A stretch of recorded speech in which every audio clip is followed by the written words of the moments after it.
ਕੁਝ ਹਫ਼ਤੇ ਪਹਿਲਾਂ ਤੋਂ ਹੀ ਜਦੋਂ ਕੈਨੇਡਾ ਦੇ ਪ੍ਰਧਾਨ ਮੰਤਰੀ ਜਸਟਿਨ ਟਰੂਡੋ ਦੇ ਭਾਰਤ ਜਾਣ ਦੀ ਗੱਲ ਸਾਹਮਣੇ ਆਈ ਤਾਂ ਮੀਡੀਆ, ਖਾਸ ਕਰਕੇ ਭਾਰਤੀ ਮੀਡੀਆ ਵਿੱਚ ਜਸਟਿਨ ਟਰੂਡੋ ਅਤੇ ਕੈਨੇਡੀਅਨ ਪ੍ਰਸ਼ਾਸਨ ਨੂੰ ਖਾਲਿਸਤਾਨ ਨਾਲ ਜੋੜਨ ਦਾ ਰੁਝਾਨ ਦੇਖਣ ਨੂੰ ਮਿਲਿਆ ਅਤੇ ਜਸਟਿਨ ਟਰੂਡੋ ਦੇ ਦਿੱਲੀ ਪੁੱਜਣ ਤੋਂ ਸ਼ੁਰੂ ਹੋਈ ਉਹਨਾਂ ਦੀ ਭਾਰਤ ਫੇਰੀ ਦੌਰਾਨ ਭਾਰਤ ਦੀ ਮੋਦੀ ਸਰਕਾਰ ਵੱਲੋਂ ਉਹਨਾਂ ਨੂੰ ਬਣਦਾ ਮਾਣ ਸਤਿਕਾਰ ਨਾ ਦੇਣ ਦੀ ਗੱਲ ਮੀਡੀਆ ਦੀਆਂ ਸੁਰਖੀਆਂ ਬਣੀ ਹੋਈ ਹੈ।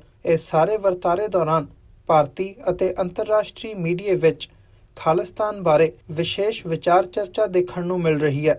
ਇਸ ਸਾਰੇ ਘਟਨਾਕ੍ਰਮ ਨੂੰ ਦੇਖਦਿਆਂ ਜਸਟਿਨ ਟਰੂਡੋ ਦੀ ਮੀਡੀਆ ਟੀਮ ਨਾਲ ਭਾਰਤ ਗਏ TV84 ਦੇ ਕੈਨੇਡਾ ਦੇ ਬਿਊਰੋ ਚੀਫ ਸਰਦਾਰ ਮਨਵੀਰ ਸਿੰਘ ਵੱਲੋਂ ਜਸਟਿਨ ਟਰੂਡੋ ਦੀ ਫੇਰੀ ਅਤੇ ਖਾਲਿਸਤਾਨ ਬਾਰੇ ਇੱਕ ਵਿਸ਼ੇਸ਼ ਇੰਟਰਵਿਊ ਸ਼੍ਰੋਮਣੀ ਅਕਾਲੀ ਦਲ ਅੰਮ੍ਰਿਤਸਰ ਦੇ ਪ੍ਰਧਾਨ ਸਰਦਾਰ ਸਿਮਰਨਜੀਤ ਸਿੰਘ ਮਾਨ ਨਾਲ ਫਤਿਹਗੜ੍ਹ ਸਾਹਿਬ ਸਥਿਤ ਉਹਨਾਂ ਦੇ ਗ੍ਰਹਿ ਵਿਖੇ ਕੀਤਾ ਗਿਆ। ਸਿੱਖ ਨੁਕਤਾ ਨਿਗਾਹ ਤੋਂ ਸਿਮਰਨਜੀਤ ਸਿੰਘ ਮਾਨ ਇਸ ਸਾਰੇ ਘਟਨਾਕ੍ਰਮ ਨੂੰ ਕਿਵੇਂ ਦੇਖਦੇ ਨੇ, ਆਓ ਦੇਖਦੇ ਹਾਂ ਇਸ ਬਾਰੇ TV84 ਦੀ ਵਿਸ਼ੇਸ਼ ਪੇਸ਼ਕਸ਼। ਵਾਹਿਗੁਰੂ ਜੀ ਕਾ ਖਾਲਸਾ, ਵਾਹਿਗੁਰੂ ਜੀ ਕੀ ਫਤਿਹ।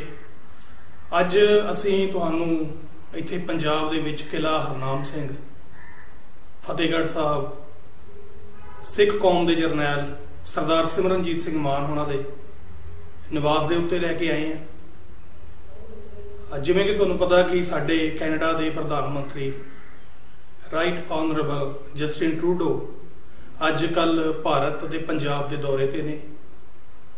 ਉਹ ਇਹ ਸੁਪਨਾ ਲੈ ਕੇ ਆਏ ਨੇ ਕਿ ਪੰਜਾਬ ਅਤੇ ਭਾਰਤ ਦੇ ਨਾਲ ਬਿਜ਼ਨਸ ਟਾਈਜ਼ ਨੇ ਜਿਹੜੀਆਂ ਜਾਂ ਕਲਚਰਲ ਟਾਈਜ਼ ਨੇ ਉਹਨਾਂ ਨੂੰ ਕਿੱਦਾਂ ਅੱਗੇ ਵਧਾਇਆ ਜਾਵੇ।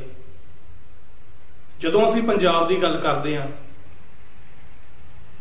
ਉਦੋਂ ਸਿੱਖ ਫੈਕਟਰ ਹੈ ਜਿਹੜਾ ਉਹਨੂੰ ਇਗਨੋਰ ਨਹੀਂ ਕੀਤਾ ਜਾ ਸਕਦਾ। ਸਿੱਖ ਜਿਹੜੀ ਕੌਮ ਹੈ ਆਪਣੇ ਆਪ ਦੇ ਵਿੱਚ ਇੱਕ ਨੇਸ਼ਨ ਹੈ। ਸੋ ਸਿੱਖ ਨੇਸ਼ਨ ਦੀ ਅਗਵਾਈ ਕਰਨ ਵਾਲੇ ਸਰਦਾਰ ਸਿਮਰਨਜੀਤ ਸਿੰਘ ਜੀ ਮਾਨ, ਅਸੀਂ ਉਹਨਾਂ ਦੇ ਗ੍ਰਹਿ ਵਿਖੇ ਅੱਜ ਆਏ ਹਾਂ ਕਿ ਇਹਨਾਂ ਦੇ ਪੁਆਇੰਟ ਆਫ ਵਿਊ ਦੇ ਨਾਲ ਵੀ ਜਿਹੜੀ ਸਾਡੀ ਕੌਮ ਕੈਨੇਡਾ ਦੇ ਵਿੱਚ, ਸਾਡੀ ਕੌਮ ਜਾਂ ਹੋਰ ਵੀ ਜਿਹੜੇ ਅਮਨ ਪਸੰਦ, ਕਾਨੂੰਨ ਪਸੰਦ ਲੋਕ ਜਿਹੜੇ ਉੱਥੇ ਵਸਦੇ ਨੇ, ਜਿਹੜੇ ਸਿੱਖ ਪਰਸਪੈਕਟਿਵ ਨੂੰ ਸਮਝਦੇ ਨੇ, ਉਹਨਾਂ ਦੇ ਰੂਬਰੂ ਹੋਈਏ ਔਰ ਸਿੱਖ ਕੌਮ ਦੀ ਜਿਹੜੀ ਅਸਲ ਲੀਡਰਸ਼ਿਪ ਹੈ, ਜਿਹੜੀ ਸਿੱਖ ਕੌਮ ਦੀ ਆਜ਼ਾਦ ਹਸਤੀ, ਸਿੱਖ ਕੌਮ ਦੀ ਬਾਦਸ਼ਾਹਤ, ਉਹਨੂੰ ਫੇਰ ਤੋਂ ਸੁਰਜੀਤ ਕਰਨ ਦੀ ਖੁਆਇਸ਼ ਲੈ ਕੇ 1984 ਤੋਂ ਬਾਅਦ ਜਿਹੜਾ ਭਾਰਤੀ ਹਕੂਮਤ ਦਾ ਇੱਕ ਸਟੇਟ ਆਫ ਵਾਰ ਉਹਨਾਂ ਨੇ ਸਿੱਖਾਂ ਨੂੰ ਦਿੱਤੀ ਹੈ, ਉਹ ਚੋਂ ਕੱਢਣ ਦੇ ਲਈ ਔਰ ਸਿੱਖ ਕੌਮ ਦੀ ਬਾਦਸ਼ਾਹਤ ਨੂੰ ਬਰਕਰਾਰ ਕਰਨ ਦੇ ਲਈ ਤਤਪਰ ਨੇ, ਆਪਣੀਆਂ ਜ਼ਿੰਦਗੀਆਂ ਲਾਈਆਂ ਨੇ। ਅਸੀਂ ਸਮਝਦੇ ਹਾਂ ਕਿ ਕੈਨੇਡਾ ਦੇ ਲੋਕ ਜਾਂ ਇੰਟਰਨੈਸ਼ਨਲ ਪੱਧਰ ਦੇ ਉੱਤੇ ਜਿੰਨੇ ਵੀ ਲੋਕ ਇਸ ਵਿਜ਼ਿਟ ਦੇ ਉੱਤੇ ਅੱਖਾਂ ਲਾ ਕੇ ਬੈਠੇ ਨੇ, ਉਹ ਇਹ ਜਾਣੂ ਹੋਣ ਇਸ ਚੀਜ਼ ਤੋਂ ਕਿ ਸਾਡੀ ਜਿਹੜੀ ਜੁਝਾਰੂ ਲੀਡਰਸ਼ਿਪ ਹੈ, ਸਿੱਖ ਕੌਮ ਦੀ ਅਸਲ ਅਗਵਾਈ ਕਰਨ ਵਾਲੀ ਲੀਡਰਸ਼ਿਪ ਹੈ, ਉਹ ਇਸ ਸਾਰੇ ਘਟਨਾਕ੍ਰਮ ਨੂੰ ਜਿਹੜਾ ਅੱਜ ਦੀ ਜਿਹੜੀ ਦਿਨਾਂ ਦੇ ਵਿੱਚ, ਅੱਜ ਦੀ ਡੇਟ ਦੇ ਵਿੱਚ, ਅੱਜ ਦੇ ਮਾਹੌਲ ਦੇ ਵਿੱਚ ਸਾਰੇ ਸੰਸਾਰ ਭਰ ਦੇ ਵਿੱਚ ਵਾਪਰ ਰਿਹਾ, ਉਹਦੇ ਉੱਤੇ ਆਪਣਾ ਕੀ ਪੱਖ ਰੱਖਦੇ ਨੇ। ਸੋ ਅਸੀਂ ਸਰਦਾਰ ਸਿਮਰਨਜੀਤ ਸਿੰਘ ਮਾਨ ਹੋਣਾ ਦਾ ਇੱਥੇ ਧੰਨਵਾਦੀ ਹਾਂ ਕਿ ਉਹਨਾਂ ਨੇ ਸਾਨੂੰ ਟਾਈਮ ਦਿੱਤਾ, ਆਪਣਾ ਸਮਾਂ ਦਿੱਤਾ ਕਿ ਅਸੀਂ ਉਹਨਾਂ ਨੂੰ ਆਪ ਜੀ ਦੇ ਨਾਲ, ਸਾਡੇ ਦਰਸ਼ਕਾਂ ਦੇ ਨਾਲ ਰੂਬਰੂ ਕਰਾ ਸਕੀਏ। ਸੋ ਸਰਦਾਰ ਸਾਹਿਬ, ਵਾਹਿਗੁਰੂ ਜੀ ਕਾ ਖਾਲਸਾ, ਵਾਹਿਗੁਰੂ ਜੀ ਕੀ ਫਤਿਹ। ਸਭ ਤੋਂ ਪਹਿਲਾਂ ਤਾਂ ਮੈਂ ਤੁਹਾਨੂੰ ਇਹ ਪੁੱਛਣਾ ਚਾਹਾਂਗਾ ਕਿ ਤੁਹਾਡੀ ਜਿਹੜੀ ਸਿਹਤ ਹੈ ਉਹਦੇ ਬਾਰੇ ਥੋੜਾ ਜਿਹਾ ਦੱਸੋ ਤਾਂ ਕਿ ਅਗਲੀ ਗੱਲ ਆਪਾਂ ਸਿਹਤ ਮੇਰੀ ਠੀਕ ਠਾਕ ਹੈ ਜੀ। ਸਰਦਾਰ ਸਾਹਿਬ, ਸਿੱਖ ਕੌਮ ਦਾ ਸੰਘਰਸ਼ ਜਿਹੜਾ ਅੱਜ ਇੱਕ ਪੀਕ ਤੇ ਪਹੁੰਚ ਚੁੱਕਾ, ਉਹਨੂੰ ਇਸ ਮੰਜ਼ਿਲ ਤੱਕ ਲਿਆਉਣ ਦੇ ਵਿੱਚ, ਇਸ ਜਿਹੜਾ ਇੰਟਰਨੈਸ਼ਨਲ ਰੈਕਗਨਾਈਜੇਸ਼ਨ ਸਾਨੂੰ ਅੱਜ ਮਿਲ ਚੁੱਕੀ ਹੈ, ਸਿੱਖ ਨੇਸ਼ਨ ਜਿਹੜਾ ਐਕਸੈਪਟ ਹੋ ਚੁੱਕਾ ਵਰਲਡ ਦੀ ਕਚਹਿਰੀ ਦੇ ਵਿੱਚ, ਉਹਨੂੰ ਇੱਥੇ ਤੱਕ ਲਿਆਉਣ ਦੇ ਵਿੱਚ ਤੁਹਾਡਾ ਬਹੁਤ ਵੱਡਾ ਯੋਗਦਾਨ ਆ। ਤੁਸੀਂ ਆਪਣੀ ਜ਼ਿੰਦਗੀ ਇਸ ਕੰਮ ਤੇ ਲਾਈ ਹੈ।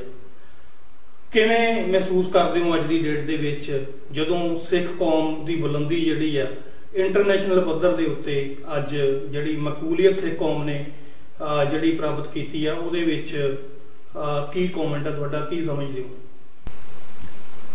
ਮੈਂ ਤਾਂ ਸਮਝਦਾ ਕਿ ਜਿਹੜੀ ਕੰਸਿਸਟੈਂਸੀ ਰਹੀ ਹੈ ਸਾਡੀ ਅਕਾਲੀ ਦਲ ਅੰਮ੍ਰਿਤਸਰ ਦੀ ਪਾਰਟੀ ਦੀ ਪਾਲਿਸੀ ਦੇ ਵਿੱਚ ਕਿ ਅਸੀਂ ਇੱਕ ਅਲੱਗਾ ਕੌਮ ਹੈ, ਸਾਡਾ ਹੱਕ ਹੈ ਕਿ ਸਾਡਾ ਨੇਸ਼ਨ ਤੇ ਸਾਡੀ ਕੰਟਰੀ ਅਲੱਗਾ ਹੋਣੀ ਚਾਹੀਦੀ ਹੈ ਔਰ ਇਸ ਚੀਜ਼ ਤੋਂ ਅਸੀਂ ਕਦੇ ਠਿਸ ਤੇ ਮਸ ਨਹੀਂ ਕੀਤੀ मैं भी नहीं की, मेरे पार्टी के मैंबर्स ने भी नहीं की जी।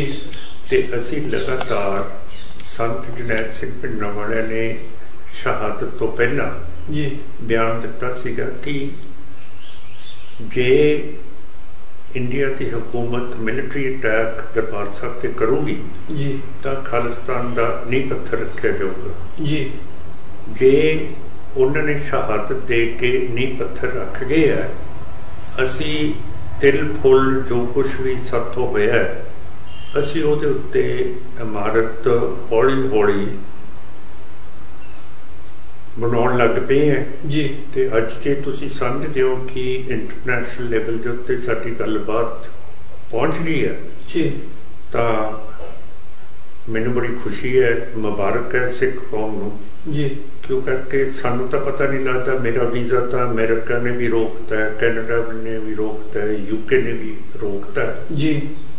तो मैनूं समझ नहीं आती कि मैं कीता की है कि मेरे वीज़े इन्हां मुल्कां ने जिहड़े जमहूरीयत पसंद मुल्क ने दुनिया के जी, जिथे रूल ऑफ लॉ है, जिथे प्रिंसिपल्स ऑफ नैचुरल जस्टिस है जी, अक्सर इन्होंने दसना तो चाहिए कि तेरे च कसूर की है जिहदे करके तेरे वीज़े असी रोकते हैं जी।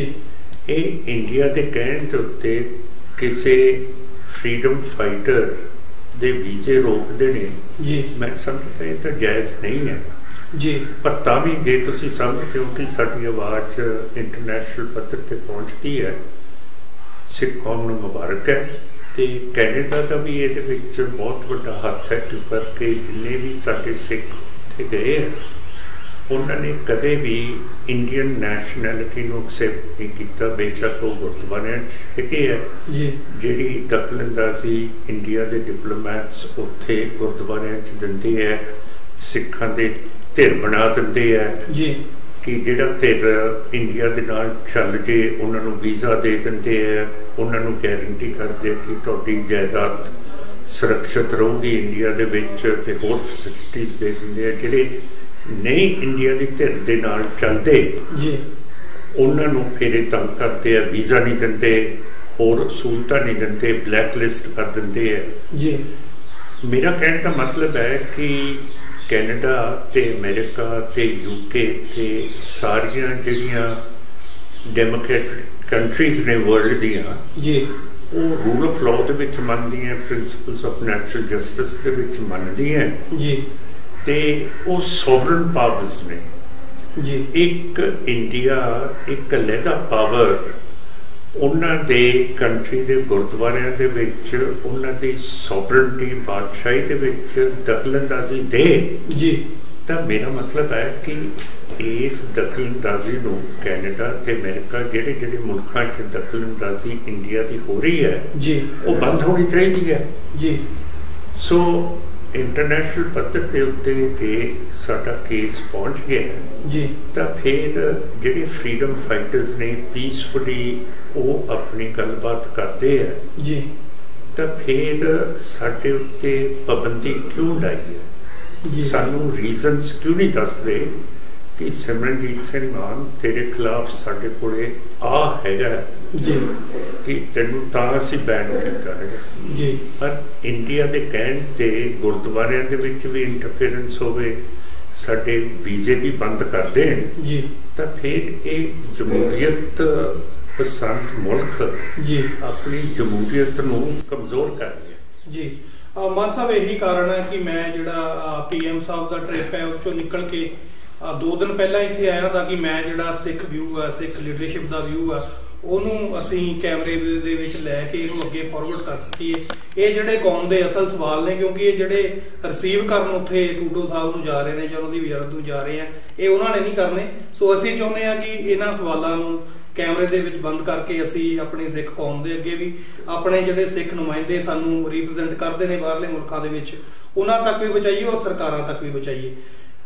ਗੱਲ ਤੁਸੀਂ ਕੀਤੀ ਸੀ ਕਿ ਵੀਜ਼ੇ ਦੀ, ਉਹਦੇ ਬਾਰੇ ਤਾਂ ਹੋ ਸਕਦਾ ਕੋਈ ਡਿਪਲੋਮੈਟਿਕ ਕਾਰਨ ਹੋਣ, ਸਰਕਾਰਾਂ ਦੇ ਆਪਸ ਦੇ ਵਿੱਚ ਕਿਵੇਂ ਇਹਨਾਂ ਦਾ ਵਰਕਆਊਟ ਚੱਲਦਾ ਉਹਦੇ ਬਾਰੇ ਤਾਂ ਸਾਨੂੰ ਬਾਹਲਾ ਨਹੀਂ ਪਤਾ।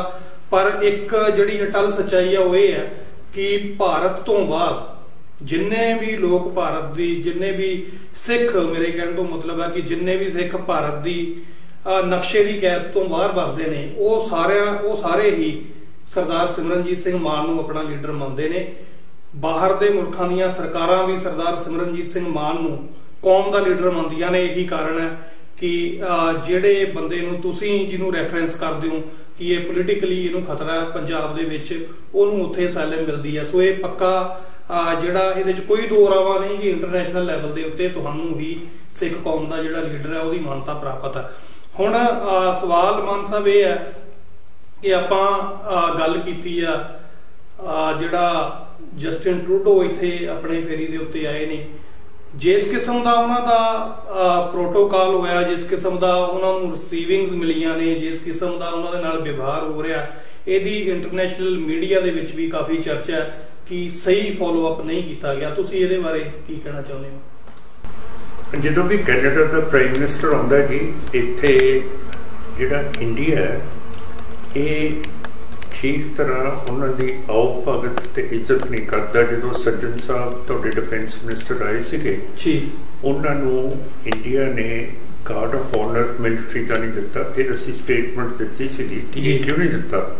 ਫਿਰ 2-3 ਦਿਨਾਂ ਬਾਅਦ ਉਹਨਾਂ ਨੂੰ ਮਿਲਟਰੀ ਆਨਰਸ ਦਿੱਤੇ ਸੀਗੇ ਜੀ। ਤੇ ਜਦੋਂ ਪੰਜਾਬ ਆਏ ਉੱਥੇ ਪੰਜਾਬ ਦੇ chief minister captain Amarinder Singh ਨੇ ਬੋਇਕਟ ਕਰਤਾ ਕਿ ਇਹ ਖਾਲਿਸਤਾਨੀ ਹੈਗੇ ਹੈ ਤੇ ਇਹ ਖਾਲਿਸਤਾਨੀ ਪ੍ਰਚਾਰ ਕਰਦੇ ਆ ਤੇ ਮੈਂ ਇਹਨਾਂ ਨੂੰ ਮਿਲਣਾ ਨਹੀਂ ਹੈ ਜੀ।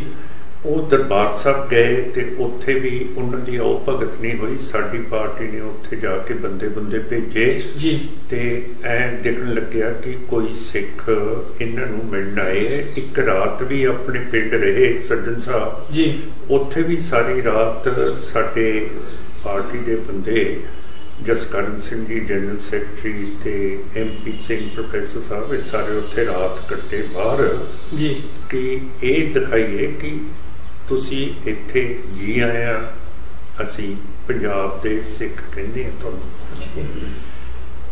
ਪਰ ਜਿਹੜੀ ਆਓ ਭਗਤ ਟਰੂਡੋ ਸਾਹਿਬ ਦੀ ਦਿੱਲੀ ਦੇ ਵਿੱਚ ਹੋਈ ਹੈ, ਬੜਾ ਛੋਟਾ ਜਿਹਾ ਵਜ਼ੀਰ ਮੋਦੀ ਸਾਹਿਬ ਨੇ ਉਹਨਾਂ ਨੂੰ ਰਿਸੀਵ ਕਰਨ ਦੇ ਲਈ ਭੇਜਿਆ ਜੀ ਤੇ ਉਹਨਾਂ ਨੇ ਆਪ ਕੋਈ ਇਹੋ ਜਿਹੀ ਗੱਲ ਨਹੀਂ ਕੀਤੀ ਕਿ ਤੁਹਾਡਾ ਇੱਥੇ ਆਉਣ ਤੇ ਅਸੀਂ ਸਵਾਗਤ ਕਰਦੇ ਜੀ।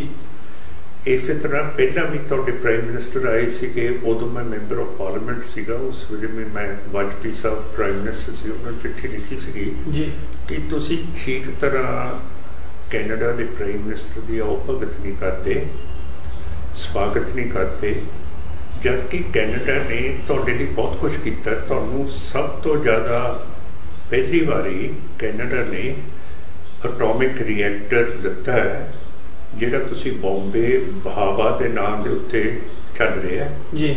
ਉਹਦੇ ਤੋਂ ਤੁਹਾਡੇ ਸਾਇੰਟਿਸਟ ਤੇ ਟੈਕਨੋਲੋਜਿਸਟ ਨੇ ਟੈਕਨੋਲੋਜੀ ਦੀਆਂ ਸੀਕ੍ਰੇਟਸ ਕੱਢ ਕੇ ਇੱਥੇ ਆਪਣੇ ਨਿਊਕਲੀਅਰ ਵੈਪਨਸ ਤਿਆਰ ਕੀਤੇ ਹੈ। ਜਿਵੇਂ ਖਾਨ ਸਾਹਿਬ ਹੈਗੇ ਹੈ ਪਾਕਿਸਤਾਨ ਦੇ, ਉਹਨਾਂ ਨੇ ਹਾਲੈਂਡ ਦੇ ਵਿੱਚੋਂ ਸੀਕ੍ਰੇਟਸ ਚੋਰੀ ਕਰਕੇ ਪਾਕਿਸਤਾਨ ਦਾ ਬੰਬ ਬਣਾਇਆ ਜੀ। ਤੇ ਕੈਨੇਡਾ ਨੇ ਤੁਹਾਨੂੰ ਬਹੁਤ ਕੁਝ ਦਿੱਤਾ ਹੈ। ਪਰ ਗੱਲ ਇਹ ਹੈ ਕਿ ਜਿਹੜਾ ਕਨਿਸ਼ਕਾ ਦਾ ਹਵਾਈ ਜਹਾਜ਼ ਗ੍ਰਸਤ ਹੋਇਆ ਆਇਰਿਸ਼ ਸੀ ਦੇ ਉੱਤੇ 1985 ਦੇ ਵਿੱਚ, ਉਹਦੇ ਵਿੱਚ ਇੰਡੀਆ ਦਾ ਹੱਥ ਸੀਗਾ ਜੀ। ਇਸੇ ਕਰਕੇ ਜੌਨ ਮੇਜਰ ਸਾਹਿਬ ਦੀ ਇਨਕੁਆਇਰੀ ਹੋਈ, ਉਹਨਾਂ ਨੂੰ ਵੀ ਕੁਝ ਨਹੀਂ ਲੱਭਿਆ ਜੀ। ਪਰ ਗੱਲ ਇਹ ਹੈ ਕਿ ਜਿਹੜੇ 2 ਸੀਨੀਅਰ ਸਫੀਰ ਇੰਡੀਅਨ ਹਾਈ ਕਮਿਸ਼ਨ ਦੇ ਜੀ, ਉਹਨਾਂ ਨੇ ਅਖੀਰਲੇ ਘੰਟੇ ਦੇ ਵਿੱਚ ਆਪਣੀ ਕਨਿਸ਼ਕਾ ਦੀ ਫਲਾਈਟ ਨੂੰ ਕੈਂਸਲ ਕੀਤਾ ਜੀ। ਉਹਦਾ ਕੀ ਮਤਲਬ ਹੈ ਜੀ? ਫਿਰ 2 ਡਿਪਲੋਮੈਟਸ, ਜਿਹੜਾ ਕੈਨੇਡਾ ਇੱਕ ਲਿਬਰਲ ਕੰਟਰੀ ਹੈ, ਉਹਨੇ 2 ਇੰਡੀਅਨ ਡਿਪਲੋਮੈਟਸ ਨੂੰ ਐਕਸਪੈਲ ਕਰਤਾ ਪਰਸੋਨਾ ਨਾਨ ਗ੍ਰਾਟਾ ਕਰਕੇ ਜੀ, ਜਿਹੜਾ ਕਿ ਕੈਨੇਡਾ ਨੇ ਕਦੇ ਕੀਤਾ ਨਹੀਂ ਹੈ ਜੀ। ਤੇ ਇਹ ਜਿਹੜੀ ਗਿਲਟ ਹੈ, ਜਿਹੜਾ ਇਹ ਇੰਡੀਆ ਨੇ ਕੀਤਾ, ਇਹ ਇਹਨਾਂ ਨੂੰ ਖਾਈ ਜਾਂਦਾ ਜੀ। ਹੁਣ ਭਾਈ ਤਲਵਿੰਦਰ ਸਿੰਘ ਸੀਗਾ, ਉਹਦੇ ਤੇ ਕੈਨੇਡਾ ਤੁਹਾਡੇ ਰਾਇਲ ਮਾਊਂਟਡ ਪੁਲਿਸ ਨੂੰ ਸ਼ੱਕ ਸੀਗਾ ਕਿ ਸ਼ਾਇਦ ਕਨਿਸ਼ਕਾ ਦੇ ਵਿੱਚ ਇਹਦਾ ਹੱਥ ਹੋਵੇ ਜੀ। ਉਹਨੂੰ ਇੱਥੇ KPS ਗਿੱਲ ਤੇ ਪੰਜਾਬ ਗਵਰਨਮੈਂਟ ਨੇ ਫੜ ਲਿਆ ਤੇ ਉਹਨੂੰ ਇੱਕ ਫੇਕ ਐਕਸਟਰਾ ਜੁਡੀਸ਼ੀਅਲ ਮਰਡਰ ਦੇ ਵਿੱਚ ਮਾਰਤਾ ਜੀ, ਠੀਕ ਹੈ। ਪਰ ਜੇ ਕੈਨੇਡਾ ਉਹਦੇ ਤੇ ਸ਼ੱਕ ਕਰਦਾ ਸੀਗਾ ਜੀ, ਤੇ ਫਿਰ ਤਲਵਿੰਦਰ ਸਿੰਘ ਨੂੰ ਕੈਨੇਡਾ ਦੇ ਹੱਥ ਕਿਉਂ ਨਹੀਂ ਦਿੱਤਾ? ਸੋ ਇਹ ਸਾਰੀ ਚੀਜ਼ ਜਿਹੜੀ ਲੁਕੀ ਛੁਪੀ ਚੀਜ਼ ਹੈ ਜੀ, ਇਸ ਨੂੰ ਉੱਤੇ ਆਉਣਾ ਚਾਹੀਦਾ ਜੀ। ਉਹਦੀ ਗੱਲ ਅਸੀਂ ਕਰਦੇ ਹਾਂ ਜਿਹਦੇ ਨਾਲ ਇੰਡੀਆ ਬਹੁਤ ਸਤਿਆ ਹੋਇਆ ਜੀ। ਹੁਣ ਪ੍ਰਾਈਮ ਮਿਨਿਸਟਰ ਸਾਹਿਬ ਕੱਲ ਮੇਰਾ ਖਿਆਲ ਦਰਬਾਰ ਸਾਹਿਬ ਅੰਮ੍ਰਿਤਸਰ ਜਾ ਰਹੇ ਹੈ ਜੀ, ਤੇ ਉਹਨਾਂ ਦੀ ਸਵਾਗਤ ਦੇ ਲਈ ਕੈਪਟਨ ਅਮਰਿੰਦਰ ਸਿੰਘ ਹੈ, ਇੱਕ ਸੁਖਬੀਰ ਸਿੰਘ ਹੈ, ਬਾਦਲ ਦਲ ਦੇ ਪ੍ਰੈਜ਼ੀਡੈਂਟ ਜੀ, ਉਹਨਾਂ ਦੇ ਧਰਮ ਪਤਨੀ ਸਾਹਿਬ ਹੈ ਹਰਸਿਮਰਤ ਕੌਰ ਜੀ ਜਿਹੜੇ ਸੈਂਟਰ ਦੇ ਵਜ਼ੀਰ ਵੀ ਹੈ ਜੀ। ਹੁਣ ਇਹ ਲੋਕ ਤਾਂ ਇੰਡੀਆ ਦੀ ਪਾਲਿਸੀ ਜਿਹੜੀ ਸਿੱਖਾਂ ਦੇ ਖਿਲਾਫ ਹੈ ਨਸਲਕੁਸ਼ੀ ਦੀ ਜੀ, ਅਜੇ ਤੱਕ ਕੋਈ ਵੀ ਕੇਸ ਦੇ ਵਿੱਚ ਮੁਲਜ਼ਮ ਫੜੇ ਨਹੀਂ ਗਏ ਜੀ। ਦਰਬਾਰ ਸਾਹਿਬ ਦੇ ਉੱਤੇ ਮਿਲਟਰੀ ਅਟੈਕ ਇੰਡੀਆ ਨੇ ਕਰਾਇਆ with the assistance of great Britain and the Soviet army ਜੀ। ਹੁਣ ਇੰਡੀਆ ਦੀ ਪਾਲਿਸੀ ਹੈ ਸਰ ਸਾਹਿਬ ਕਿ ਇੰਡੀਆ ਦੇ ਇੰਟਰਨਲ ਅਫੇਅਰਸ ਦੇ ਵਿੱਚ ਸੈਕੰਡ ਪਾਰਟੀ ਨਹੀਂ, ਇਹ ਥਰਡ ਪਾਰਟੀ ਇੰਟਰਫੇਅਰ ਨਹੀਂ ਕਰ ਸਕਦੀ ਜੀ। ਜੇ ਕਸ਼ਮੀਰ ਦਾ ਸਿੱਖਾਂ ਦਾ ਮਸਲਾ ਹੈ ਤੇ ਸਿੱਖ ਤੇ ਇੰਡੀਆ ਬੈਠ ਕੇ ਇਹਨੂੰ ਹੱਲ ਕਰਨਗੇ, ਇਹਦੇ ਵਿੱਚ ਥਰਡ ਪਾਰਟੀ ਨਹੀਂ ਆ ਸਕਦੀ ਜੀ। ਕਸ਼ਮੀਰ ਦੇ ਮਸਲੇ ਦੇ ਵਿੱਚ ਥਰਡ ਪਾਰਟੀ ਨਹੀਂ ਆ ਸਕਦੀ, ਪਾਕਿਸਤਾਨ ਨਹੀਂ ਆ ਸਕਦਾ, ਅਮਰੀਕਾ ਨਹੀਂ ਆ ਸਕਦਾ, ਉਹ ਸਿਰਫ ਕਸ਼ਮੀਰੀ ਤੇ ਇੰਡੀਆ ਗਵਰਨਮੈਂਟ ਉਸ ਦੀ ਸੈਟਲਮੈਂਟ ਕਰਨਗੇ। ਇਹ ਇਹਨਾਂ ਦੀ ਪਾਲਿਸੀ ਹੈ ਜੀ। ਪਰ ਤੁਸੀਂ ਮੈਨੂੰ ਦੱਸੋ ਕਿ ਇੱਕ ਸਿੱਖ ਕੌਮ ਇੱਕ ਸਟੇਟਲੈਸ ਸਿੱਖ ਹੈ, ਸਟੇਟ ਹੈ ਜੀ, ਸਟੇਟਲੈਸ ਹੈ ਜੀ। ਸਾਡੇ ਖਿਲਾਫ ਬਰਤਾਨੀਆ ਦੀ ਫੌਜ ਤੇ ਰੂਸ ਦੀ ਫੌਜ ਮਿਲਾ ਕੇ ਸਾਡੇ ਉੱਤੇ ਹਮਲਾ ਕਰਨਾ ਇਹ ਕਿੰਨਾ ਕੁ ਜਾਇਜ਼ ਹੈ ਜੀ। ਇਹ ਚੀਜ਼ ਹੁਣ ਕੋਈ ਟਰੂਡੋ ਸਾਹਿਬ ਨੂੰ ਸਮਝਾਊਗਾ? ਨਾ ਤਾਂ ਸੁਖਬੀਰ ਸਿੰਘ ਕਹਿ ਸਕਦਾ ਹੈ ਜੀ, ਨਾ ਕੈਪਟਨ ਅਮਰਿੰਦਰ ਸਿੰਘ ਕਹਿ ਸਕਦਾ ਹੈ, ਨਾ ਜਿਹੜੇ SGPC ਦੇ ਅਹੁਦੇਦਾਰ ਨੇ ਉਹ ਕਹਿ ਨਹੀਂ ਸਕਦੇ। ਉਹਨਾਂ ਨੂੰ ਆਪਣੀ ਖਾਤੀ ਪੀਤੀ ਹੈ। ਉਹ ਕਹਿੰਦੇ ਆ ਕਿ ਖਾਲਿਸਤਾਨ ਦੀ ਗੱਲ ਕੈਨੇਡਾ ਦੇ ਵਿੱਚ ਹੋ ਰਹੀ ਹੈ ਜੀ। ਹੁਣ ਕੈਨੇਡਾ ਇੱਕ ਲਿਬਰਲ ਕੰਟਰੀ ਹੈ, ਉੱਥੇ ਫ੍ਰੈਂਚ ਸਪੀਕਿੰਗ ਕੈਨੇਡੀਅਨਸ ਦੀ ਗੱਲ ਕੁਇਬਿਕ ਦੀ ਵੀ ਹੋ ਰਹੀ ਹੈ ਜੀ। ਤੇ ਕੈਨੇਡਾ ਕਹਿੰਦਾ ਤੁਸੀਂ ਵੋਟ ਪਾ ਲਓ ਤੇ ਇਹ ਅਲੱਗ ਹੋ ਜਾਓ ਜੀ, ਬਿਲਕੁਲ ਹੈ ਨਾ ਜੀ। ਹੁਣ ਇਹ ਡੈਮੋਕ੍ਰੈਟਿਕ ਪ੍ਰੋਸੈਸ ਹੈ। ਹੁਣ ਇਹ ਜੇ ਸਿੱਖ ਉੱਥੇ ਕਹਿੰਦੇ ਆ ਕਿ ਖਾਲਿਸਤਾਨ ਸਾਨੂੰ ਚਾਹੀਦਾ ਹੈ ਜੀ, ਤਾਂ ਫਿਰ ਇਹਦਾ ਡਰ ਕੀ ਹੈ? ਹੁਣ ਕੈਪਟਨ ਸਾਹਿਬ ਤਾਂ ਨਹੀਂ ਕਰ ਸਕਦੇ ਇਹੋ ਜਿਹੀ ਗੱਲ ਕਿ ਖਾਲਿਸਤਾਨ ਮਾੜੀ ਚੀਜ਼ ਹੈ ਜੀ। ਆਹ ਦੇਖੋ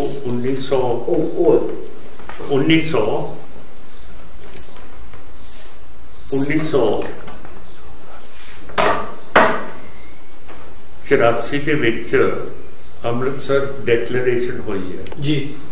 ਉਹਦੇ ਵਿੱਚ ਕੈਪਟਨ ਅਮਰਿੰਦਰ ਸਿੰਘ ਸਹੁੰ ਚੱਕ ਰਿਹਾ ਹੈ ਖਾਲਿਸਤਾਨ ਦੀ ਇੰਡੀਪੈਂਡੈਂਸ ਦੀ ਜੀ। ਦਰਬਾਰ ਸਾਹਿਬ ਦੇ ਵਿੱਚ ਜੀ। ਉਹ ਵੀ ਤੁਹਾਨੂੰ ਫੋਟੋ ਦਿਖਾ ਦਿੰਦੇ ਆ ਜੀ। ਆਹ ਤੁਹਾਡੇ ਕੈਨੇਡਾ ਦੀ ਤਸਵੀਰ ਹੈ। ਆਹ ਕੈਪਟਨ ਸਾਹਿਬ ਉੱਥੇ ਬੋਲ ਰਹੇ ਹੈ ਤੁਹਾਡੇ ਹਾਲ ਦੇ ਵਿੱਚ ਪਿੱਛੇ ਆ ਦੇਖੋ ਜੀ, ਖਾਲਿਸਤਾਨ ਜ਼ਿੰਦਾਬਾਦ ਲਿਖਿਆ ਹੋਇਆ ਜੀ। ਹੁਣ ਕੈਪਟਨ ਸਾਹਿਬ ਤੇ ਸੁਖਬੀਰ ਸਿੰਘ ਕਿਵੇਂ ਖਾਲਿਸਤਾਨ ਦੇ ਖਿਲਾਫ ਗੱਲ ਕਰ ਰਹੇ ਹੈ?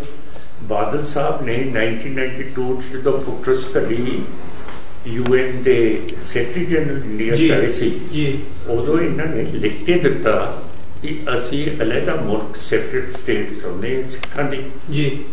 ਹੁਣ ਜੇ ਮੌਸਮ ਬਦਲ ਗਿਆ ਜੀ, ਜੇ ਸਾਡੀ ਪਾਰਟੀ ਨੂੰ ਵੋਟ ਅੱਜ ਸਿੱਖ ਨਹੀਂ ਪਾ ਰਿਹਾ ਜੀ, ਇਹਦਾ ਮਤਲਬ ਇਹ ਥੋੜੀ ਹੈ ਕਿ ਖਾਲਿਸਤਾਨ ਦੀ ਡਿਮਾਂਡ ਖਤਮ ਹੋ ਗਈ ਹੈ ਜੀ। 12 ਤਰੀਕ ਨੂੰ ਇਸੇ ਮਹੀਨੇ ਸੰਤ ਜਰਨੈਲ ਸਿੰਘ ਭਿੰਡਰਾਂਵਾਲੇ ਦਾ ਇਸੇ ਧਰਤੀ ਦੇ ਉੱਤੇ ਜਨਮ ਦਿਨ ਮਨਾਇਆ ਗਿਆ ਸੀ ਜੀ।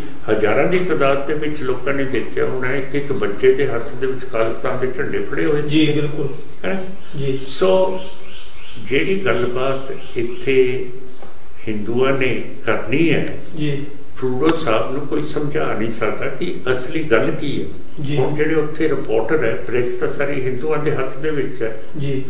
ਪ੍ਰੈਸ ਕਦੇ ਪੁੱਛੋਗੀ ਕਿ ਤੁਸੀਂ ਇਹ ਨਸਲਕੁਸ਼ੀ ਦਾ ਸਵਾਲ ਮੋਦੀ ਦੇ ਨਾਲ ਉਠਾਓਗੇ ਜੀ, ਜਾਂ ਆਪਣੀ ਪਾਰਲੀਮੈਂਟ ਜਿਵੇਂ ontario ਦੇ ਵਿੱਚ ਤੁਸੀਂ ਮਤਾ ਪਾਸ ਕਰਦੇ ਕਿ ਸਿੱਖਾਂ ਦੀ ਨਸਲਕੁਸ਼ੀ ਜੈਨੋਸਾਈਡ ਹੋਈ ਹੈ ਜੀ, ਤੇ ਤੁਸੀਂ ਕੈਨੇਡਾ ਦੀ ਪਾਰਲੀਮੈਂਟ ਦੇ ਵਿੱਚ ਮਤਾ ਪਾਸ ਕਰੋਗੇ ਜੀ, ਜਾਂ ਮੋਦੀ ਸਾਹਿਬ ਨਾਲ ਗੱਲ ਕਰੋਗੇ ਕਿ ਇਹ ਸਿੱਖਾਂ ਦਾ ਮਸਲਾ ਅਜੇ ਤੱਕ ਹੱਲ ਕਿਉਂ ਨਹੀਂ ਕੀਤਾ ਗਿਆ ਹਿਊਮਨ ਰਾਈਟਸ ਦਾ ਜੀ।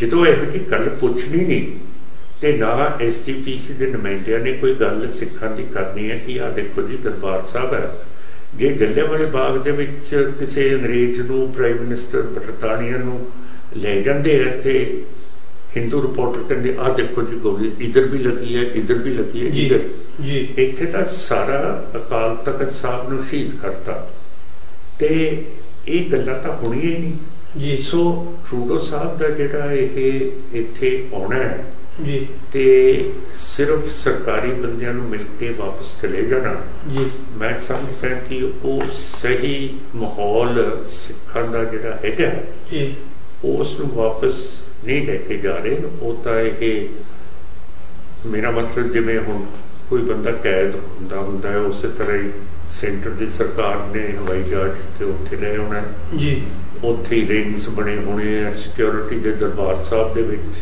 जी, प्लेन क्लोथ्स पुलिसमैन होने हैं, उन्होंने किसी नूं नेड़े नहीं लगन देना। चलो उन्होंने आत्मक तौर के उत्ते तां शांति आऊगी, पर जो कुछ सिखां दे नाल जबर होया जी, जो साडी इत्थे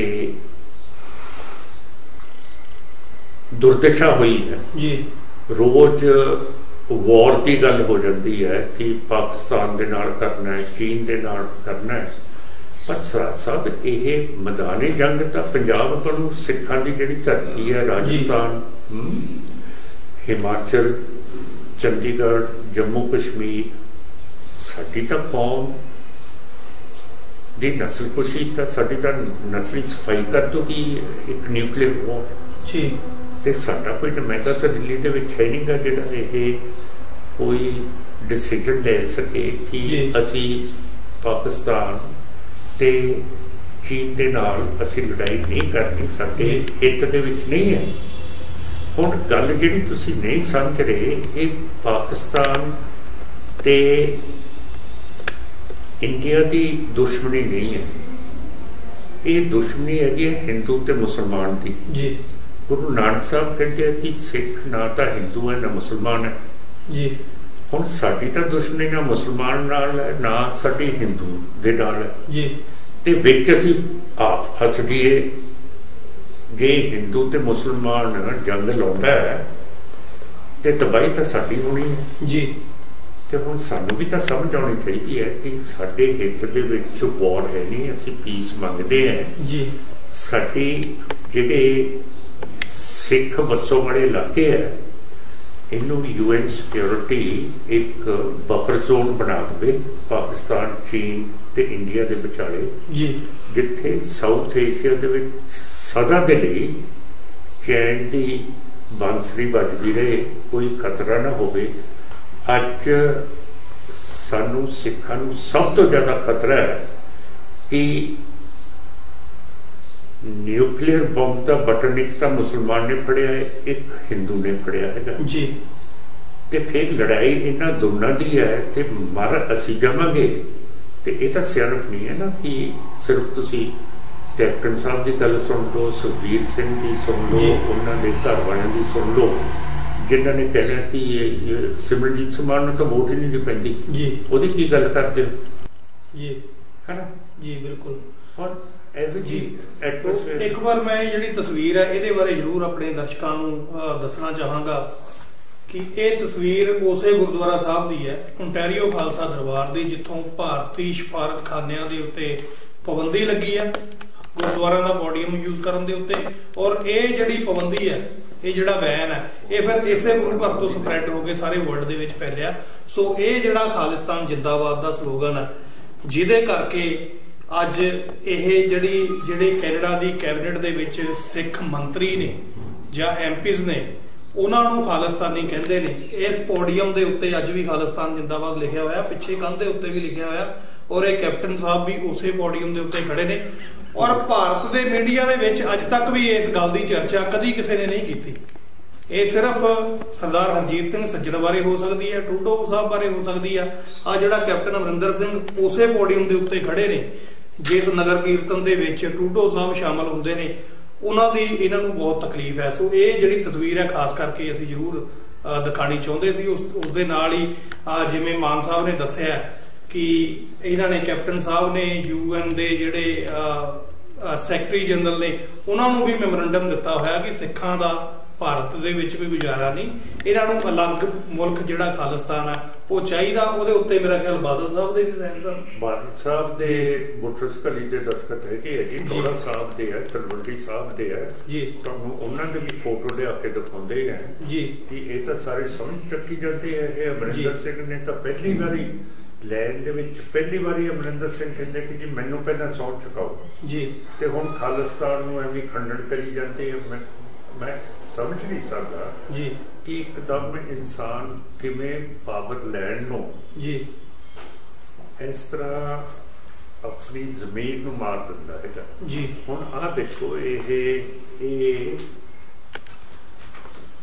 ਦਰਬਾਰ ਸਾਹਿਬ ਪਿੱਛੇ ਅਕਾਲ ਤਖਤ ਸਾਹਿਬ ਹੈ ਜੀ। ਆਹ ਗਿਆਨੀ ਮਨਜੀਤ ਸਿੰਘ ਅਕਾਲ ਤਖਤ ਦੇ ਜਥੇਦਾਰ ਸਾਹਿਬ ਹੈ ਜੀ। ਆਹ ਕੈਪਟਨ ਅਮਰਿੰਦਰ ਸਿੰਘ ਹੈ ਜੀ। ਆਹ ਬਰਨਾਲਾ ਸਾਹਿਬ ਹੈ ਜੀ।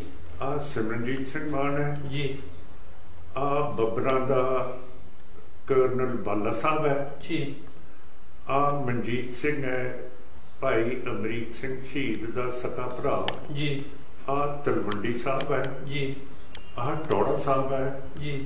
ਪਿੱਛੋਂ ਕਲਕੱਤਾ ਸਾਹਿਬ ਝਾਤੀਆਂ ਮਾਰ ਰਹੇ ਹੈ ਜੀ। ਇਹਨਾਂ ਨੇ ਸਾਰਿਆਂ ਨੇ ਅਕਾਲ ਤਖਤ ਸਾਹਿਬ ਤੇ ਸਹੁੰ ਚੱਕੀਆਂ ਜੀ ਕਿ ਅਸੀਂ ਇੰਡੀਪੈਂਡੈਂਟ ਸਿੱਖ ਸਟੇਟ ਚਾਹੁੰਦੇ ਹਾਂ ਜੀ।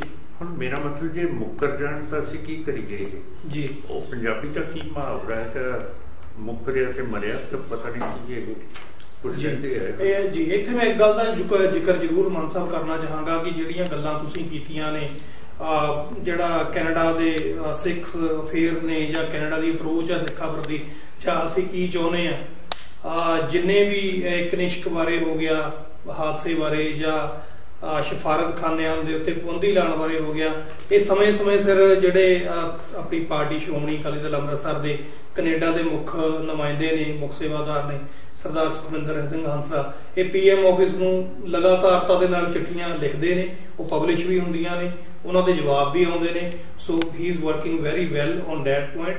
ਸੋ ਅਸੀਂ ਆਸ ਕਰਦੇ ਹਾਂ ਕਿ ਉਹ ਅੱਗੇ ਤੋਂ ਵੀ ਕਰਦੇ ਰਹਿਣਗੇ।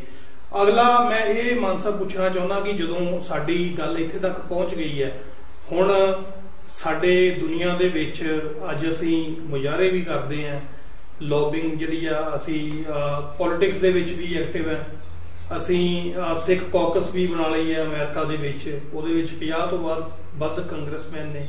ਔਰ ਬਰਤਾਨੀਆ ਦੀ ਜਿਹੜੀ ਆਪਾਂ ਹੁਣੇ ਗੱਲ ਕਰਕੇ ਹਟੇ ਆ, ਆਪਰੇਸ਼ਨ ਬਲੂ ਸਟਾਰ ਜਿਹਨੂੰ ਭਾਰਤ ਦੀ ਹਕੂਮਤ ਕਹਿੰਦੀ ਹੈ, ਸਿੱਖਾਂ ਦੇ ਉੱਤੇ ਡਿਕਲੇਅਰ ਵਾਰ ਜਿਹੜੀ ਇਹਨਾਂ ਨੇ ਸ਼ੁਰੂ ਕੀਤੀ ਆ, ਉਹਦੇ ਉੱਤੇ ਜਿਹੜੀ ਬਰਤਾਨੀਆ ਦੀ ਲੇਬਰ ਪਾਰਟੀ ਆ ਉਹ ਵੀ ਆਪਣੇ ਮੈਨੀਫੈਸਟੋ ਦੇ ਵਿੱਚ ਬਕਾਇਦਾ ਤੌਰ ਤੇ ਲਿਖ ਚੁੱਕੀ ਹੈ ਕਿ ਜਿਹੜੀ ਇਹ ਇਨਵੋਲਵਮੈਂਟ ਆ ਇਹਨੂੰ ਅਸੀਂ ਪਬਲਿਕ ਕਰਾਂਗੇ।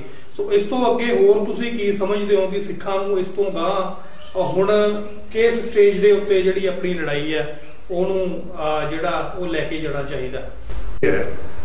ਇਹ ਬਹੁਤ ਜ਼ਿਆਦਾ ਗੁਰਦੁਆਰੇ ਦੀ ਸਿਆਸਤ ਦੇ ਵਿੱਚ ਇਨਵੋਲਵ ਹੋ ਗਏ ਜੀ। ਇਹ ਬਹੁਤ ਅੱਛੀ ਗੱਲ ਹੈ, ਸਾਡੀ ਬੇਸ ਹੈ ਉੱਥੇ ਜੀ। ਪਰ ਇਹਨਾਂ ਨੂੰ ਕੋਈ ਨਾ ਕੋਈ ਨੈਸ਼ਨਲ ਪਾਰਟੀ ਦਾ ਮੈਂਬਰ ਜ਼ਰੂਰ ਬਣਨਾ ਚਾਹੀਦਾ ਹੈ ਤੇ ਉਸ ਨੈਸ਼ਨਲ ਪਾਰਟੀ ਦੇ ਵਿੱਚ ਸਿੱਖ ਕੌਮ ਦੀ ਗੱਲ ਉਠਾਉਣੀ ਚਾਹੀਦੀ ਹੈ, ਖਾਲਿਸਤਾਨ ਦੀ ਉਠਾਉਣੀ ਚਾਹੀਦੀ ਹੈ ਜੀ। ਇਹ ਨਹੀਂ ਮੈਂ ਕਹਿੰਦਾ ਕਿ ਫਲਾਣੀ ਪਾਰਟੀ ਨੂੰ ਜੁਆਇਨ ਕਰ ਲਓ, ਪਰ ਕੋਈ ਵੀ ਜਿਹੜੀ ਕੈਨੇਡਾ ਦੀ ਨੈਸ਼ਨਲ ਜਾਂ ਅਮਰੀਕਾ ਦੀ ਹੈ, ਜਿਵੇਂ ਬੜੇ ਸਿੱਖ ਹੁਣ ਲਿਬ ਪਾਰਟੀ ਦੇ ਵਿੱਚ, ਵਲੈਤ ਦੇ ਵਿੱਚ ਹੈਗੇ ਹੈ ਜੀ, ਇਹਨਾਂ ਨੂੰ ਜੁਆਇਨ ਕਰਨਾ ਚਾਹੀਦਾ ਹੈ। ਤੇ ਇੱਕ ਮੇਅਰ ਵੀ ਸਾਡਾ ਸਿੱਖ ਪਹਿਲੀ ਵਾਰੀ ਬਣਿਆ ਹੈ ਅਮਰੀਕਾ 'ਚ, ਤੇ ਇਹ ਬਹੁਤ ਵੱਡੀ ਗੱਲ ਹੈ। ਆਪਾਂ ਨੂੰ ਹੁਣ ਆਪਣਾ ਦਾਇਰਾ ਵੱਡਾ ਕਰਕੇ, ਜਿਵੇਂ ਜੂਸ ਨੇ ਕੀਤਾ ਸੀਗਾ ਲੌਬਿੰਗ, ਉਸ ਤਰ੍ਹਾਂ ਲੌਬਿੰਗ ਬਹੁਤ ਤਕੜੀ ਕਰ ਦੇਣੀ ਚਾਹੀਦੀ ਹੈ ਤੇ ਕੋਈ ਕੰਪਰੋਮਾਈਜ਼ ਨਹੀਂ ਹੋਣਾ ਚਾਹੀਦਾ ਖਾਲਿਸਤਾਨ ਦੇ ਮੁੱਦੇ ਦੇ ਉੱਤੇ ਜੀ। ਮੈਂ ਇਹ ਸਮਝਦਾ ਕਿ ਖਾਲਿਸਤਾਨ ਦੇ ਮੁੱਦੇ ਤੇ ਕੰਪਰੋਮਾਈਜ਼ ਨਾ ਕਰੋ ਜੀ। ਹੋਰ ਜਿਹੜਾ ਦਾਲ ਪਾਣੀ ਖਾਣਾ ਕਿਸੇ ਨੇ ਸ਼ੱਕ ਸ਼ੁਕ ਲਵੇ, ਪਰ ਖਾਲਿਸਤਾਨ ਦੇ ਉੱਤੇ ਕੰਪਰੋਮਾਈਜ਼ ਨਾ ਹੋਵੇ। ਇਹ ਤਾਂ ਜ਼ਰੂਰ ਹੁਣ ਬਣਨਾ ਚਾਹੀਦਾ ਜੀ। ਇਹ ਤਾਂ ਸਾਡੀ ਨਸਲ ਦਾ ਸਵਾਲ ਹੈ, ਕਿਉਂ ਕਰਕੇ ਨਿਊਕਲੀਅਰ ਪਾਵਰਸ ਜਿਹੜੀਆਂ ਇਹ ਅਸਲਾ ਹੈਗਾ, China, Islamic Pakistan Hindu India ਇਹਦੇ ਵਿੱਚ ਅਸੀਂ ਫਸ ਗਏ ਜੀ।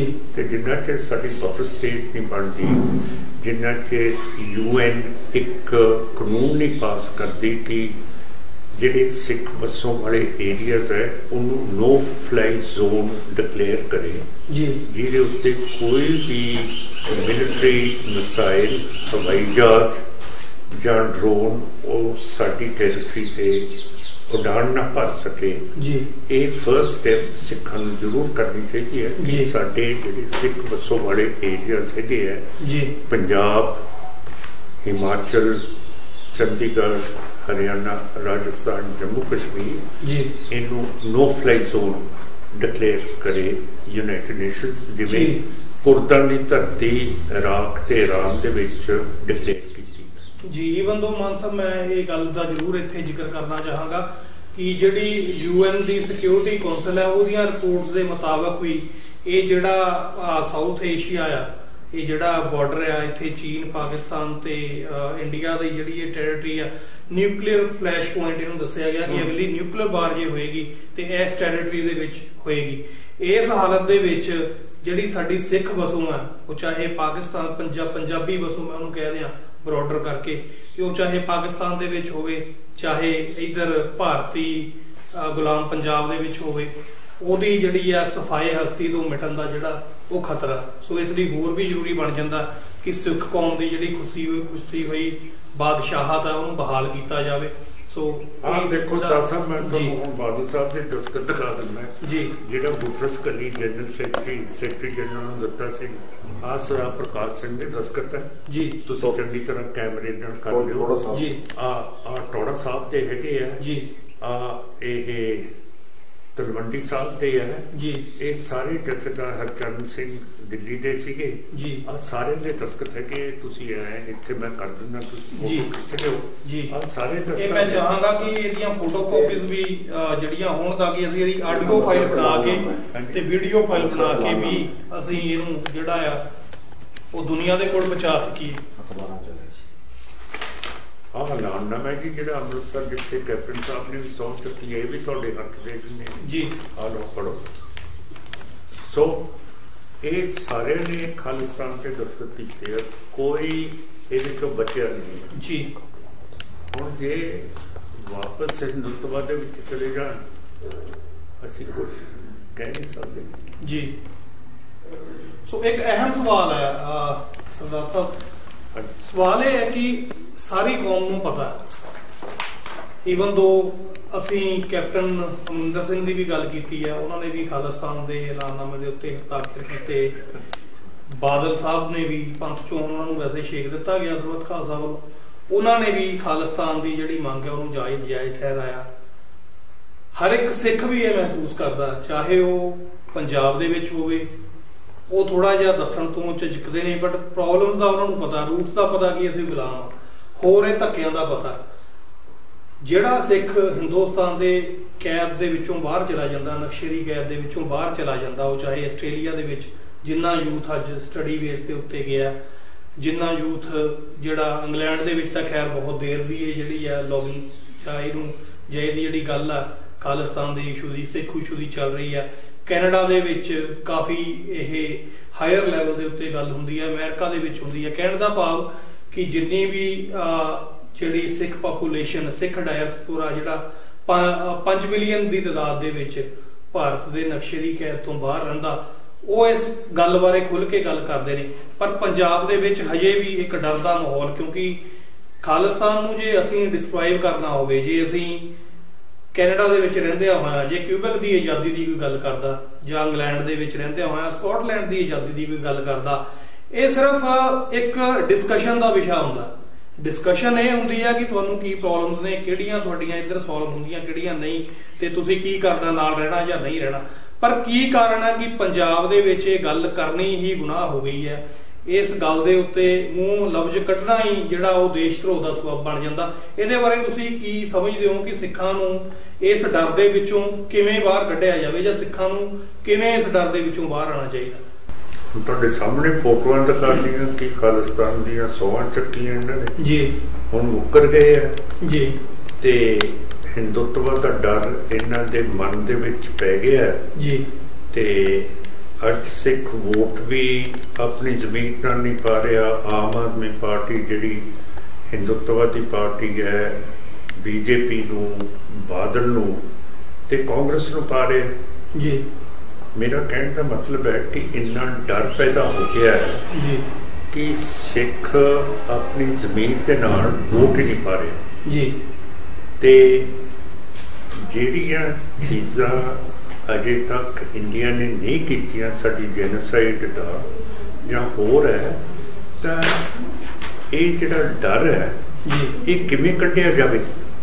ਜਿੰਨਾ ਚਿਰ ਬਾਹਰ ਦੇ ਸਿੱਖ ਲੌਬਿੰਗ ਨਹੀਂ ਕਰਦੇ ਜੀ ਕਿ ਸਾਡੀਆਂ ਜਿਹੜੀਆਂ ਪਾਰਲੀਮੈਂਟਸ ਨੇ, ਸਾਡੇ ਲੀਡਰਸ ਹੈ, ਉਹ ਸਿੱਖਾਂ ਦੀ ਗੁਲਾਮੀ ਦੀ ਗੱਲ ਕਰਨ ਜੀ। ਹੁਣ ਤਾਂ ball is in the court of the Sikhs living abroad.